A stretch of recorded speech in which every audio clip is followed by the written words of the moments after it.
Magandang araw po sa inyong lahat. Update po sa aming alagang baboy. Sa ngayon po ay ika-25 days na po nila mula sa pag-aalaga namin.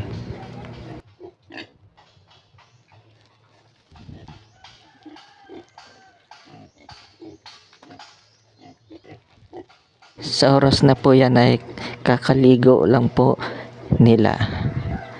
Alas 9:30 ng umaga o alas 10 kami nagpapaligo sa aming alagang baboy.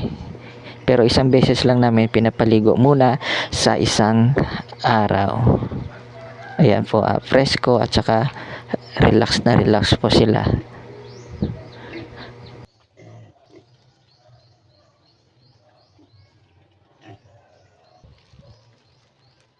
Ayan po ang aming gagawing inaing. Medyo pinasikip namin yung kulungan para hindi siya panay, paikot ng paikot. Gusto niya kasi dudumi doon sa pasungan niya.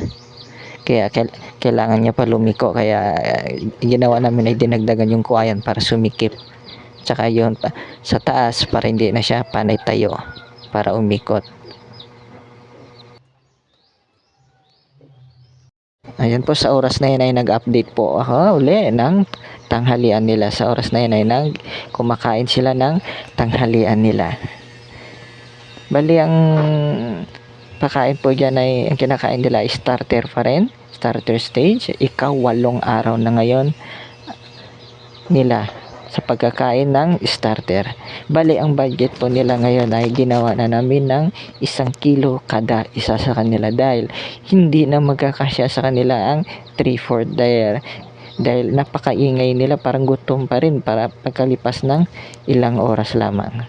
Kaya ginawa na namin kada isa sa kanila ay 1 kilo. Kaya ang mangyayari, ang 50 kilos na feeds ay hindi na aabot ng 2 linggo sa kanilang 4. Kaya yan, makikita sa katawan nila ang lusog-lusog na nila tingnan dahil malalakas sila kumain.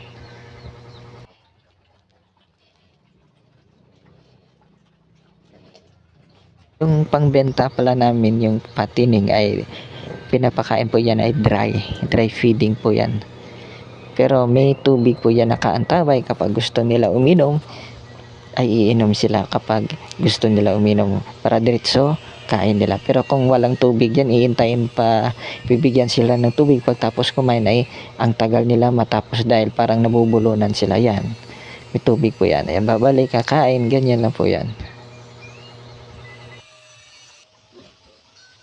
Itong sa gagawin namin na inaing, with feeding po yan ang pinapakain dyan. Basta po yan para hindi siya madali magutom. Parang yan lang kasi ang mabilis kumain.